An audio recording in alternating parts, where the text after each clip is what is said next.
Hello everyone, welcome to one question one concept series. जैसा कि आप सभी जानते हैं, हम यहाँ पर कवर कर रहे हैं बहुत ही इंपॉर्टेंट कंसेप्ट जो कि यूपीएससी प्रीलिम्स 2025 के लिहाज से आपके लिए इंपॉर्टेंट हो सकता है।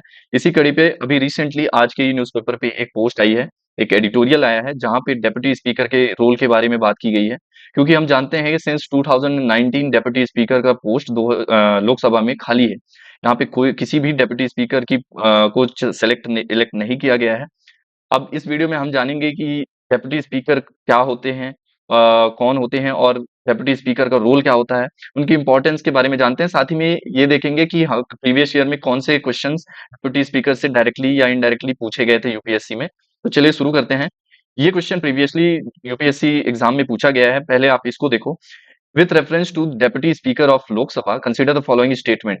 नाउ पहला स्टेटमेंट कहता है, as per the rules of procedures and conduct of business in Lok Sabha the election of deputy speaker shall be held on such date as speaker may fix.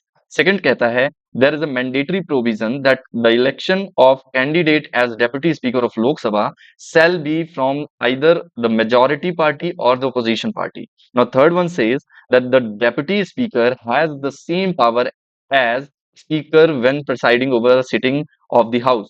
Now, fourth one says the well-established parliamentary practices is the deputy speaker is elected unanimously. Now, आपके option हैं A B C D, 1 3 1 2 3 3 4 1 3 4। को इसका answer comment section में बताना है। हालांकि मैं इसका अभी इसको बताता हूँ इसका आंसर, लेकिन आपको इसका आंसर कमेंट सेक्शन में जरूर बताना है, ठीक है। चलो, स्टेटमेंट वन कहता है कि स्टेटमेंट वन हमारा कहता है कि it is as per the rule of procedure and conduct of business of Lok Sabha election of deputy speaker shall be hold. यहाँ पे ये स्टेटमेंट करेक्ट है because the date of election of the deputy speaker is fixed by the speaker of Lok Sabha and it is mention in the rule of procedure of the Lok Sabha. तो statement one is correct. Statement two is incorrect. Why? Because there is no mandatory provision that the deputy speaker must be belong to a political party which is ruling और which is position. Like ऐसा अभी माना जाता था कि ये position से चुना जाता है, तो ये प्रोविजन मैंडेटरी नहीं है, it is just a tradition. हम हेल्दी डेमोक्रेसी के लिए करते थे ऐसा, बट ऐसा कोई मैंडेटरी रूल नहीं है। सो इसलिए स्टेटमेंट टू इज इनकरेक्ट, जो कि कह रहा है कि it is mandatory provision to elect the candidate as a deputy speaker from the either majority party और अपोजिशन। तो ऐसा कोई रूल है नहीं, ठीक है। तो statement 2 is incorrect. Now third one is also correct. Why?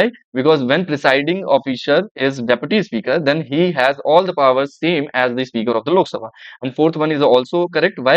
Because it is well established practice to elect the deputy speaker unanimously. But ये mandatory नहीं है, कभी कभी हम opposition के उसमें opposition उसके अपोज करने के लिए भी वोट कर देता है, ठीक है। तो अब हम समझते हैं कि डेप्यूटी स्पीकर क्या है। जैसे कि आप सभी जानते हैं कि लोकसभा में स्पीकर सबसे बड़ा अथॉरिटी होता है, लेकिन जब स्पीकर अवेलेबल नहीं होते या किसी वजह से अपनी ड्यूटी नहीं कर सकते, तो उनकी जगह डेप्यूटी स्पीकर का काम आता है, मतलब उनकी जगह डेप्यूटी स्पीकर बैठते हैं। अब बात आती है कि डेप्यूटी स्पीकर भी लोकसभा के एक मेंबर होते हैं या नहीं होते हैं। तो ऑब्वियसली ये मेंबर होते हैं और उनको मेंबर ऑफ पार्लियामेंट के द्वारा ही इलेक्ट किया जाता है। ये इलेक्शन सिंपल मेजोरिटी से होता है, तो ये याद रखना कि डेप्यूटी स्पीकर का जो इलेक्शन है वो भी सिंपल मेजोरिटी से होता है, ठीक है ना। सिंपल मेजोरिटी से इलेक्शन किया जाता है, जिसमें सबसे ज्यादा वोट जिसे मिलता है वो कैंडिडेट जीत जाता है। अब सवाल ये उठता है कि डेप्यूटी स्पीकर कौन बन सकता है। वेल, कोई भी सिटिंग मेंबर ऑफ पार्लियामेंट चाहे किसी भी पार्टी का हो, डेप्यूटी स्पीकर बन सकता है।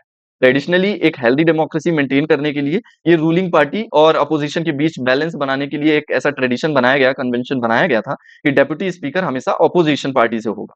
लेकिन ये रूल कंपलसरी नहीं है, मैंडेटरी नहीं है, जो कि अभी एक क्वेश्चन में हमने देखा भी। नाउ डेप्यूटी स्पीकर का रोल क्या होता है, तो रोल के बारे में अगर बात करें तो डेप्यूटी स्पीकर का रोल भी स्पीकर से कम नहीं होता, कम इंपॉर्टेंट नहीं होता। जब स्पीकर एब्सेंट होते हैं तो उस केस में डेप्यूटी स्पीकर हाउस की प्रोसीडिंग्स कंडक्ट कराते हैं। वो डिसाइड करते हैं कि कौन बोलेगा और किस ऑर्डर में बोलेगा। डिसिप्लिन मेंटेन करना भी उनकी ही जिम्मेदारी होती है जब स्पीकर हाउस में नहीं होते हैं। और किसी भी लीगल मैटर में स्पीकर जैसे पावर्स भी वो एक्सरसाइज कर सकते हैं, उसमें कोई भी कमी नहीं की जा सकती। क्या आपको पता है कि ये सब चीज कहाँ से वैलिडेट हो रही है? तो ये वैलिडेट हो रही है article 93 of the constitution. Constitution के आर्टिकल 93 के तहत लोकसभा के स्पीकर और डेप्यूटी स्पीकर दोनों को इलेक्ट करना पड़ता है। और एक और इंटरेस्टिंग बात यह है कि डेप्यूटी स्पीकर अपने पोस्ट से तब तक बने रहते हैं जब तक लोकसभा मेंबर उनकी मेंबरशिप लोकसभा में बनी रहती है। यानी कि अगर वो मेंबर ऑफ लोकसभा नहीं है तो वो डेप्यूटी स्पीकर भी नहीं रह सकते। या वो रिज़ाइन ना कर दें जब तक, या उन्हें रिमूव नहीं कर दिया जाता। तो ऐसे सिचुएशन में वो तब तक डेप्यूटी स्पीकर की पोस्ट पर बने रह सकते हैं। लेकिन अभी अनफॉर्च्यूनेटली ये कहा जा सकता है कि सिंस 2019 ये आप देख सकते हैं 23 जून 2019 से ये पोस्ट वेकेट है, खाली है, इस पे कोई भी अभी डेप्यूटी स्पीकर नहीं है। इसी के बारे में आज के न्यूज़पेपर में भी ये एडिटोरियल आया है, आप इसे ज़रूर से जाकर के पढ़ें और डेप्यूटी स्पीकर के साथ-साथ स्पीकर का जो ये टॉपिक है, ये एकदम फैक्चुअल टॉपिक है, इसको आपको पता होना चाहिए as per the prelims point of view. तो मिलते हैं नेक्स्ट वीडियो में, लेकिन जाते-जाते मैं आपसे एक क्वेश्चन पूछूँगा, इसको आपको कमेंट सेक्शन में इसका आंसर मुझे बताना है। With reference to the speaker of the Lok Sabha, consider the following statement. Option 1 कहता है, ही और she vacate his office as soon as the Lok Sabha is dissolved. और सेकंड कह रहा है कि ही और she is a final authority in deciding whether a bill is a money bill और नॉट। के ऑप्शंस हैं ए बी सी डी, कौन सा आंसर होगा इसमें आपको कमेंट सेक्शन में जरूर बताना है। ठीक है, तो इसी के साथ मिलते हैं नेक्स्ट वीडियो में। Till then take care, bye bye, जय हिंद।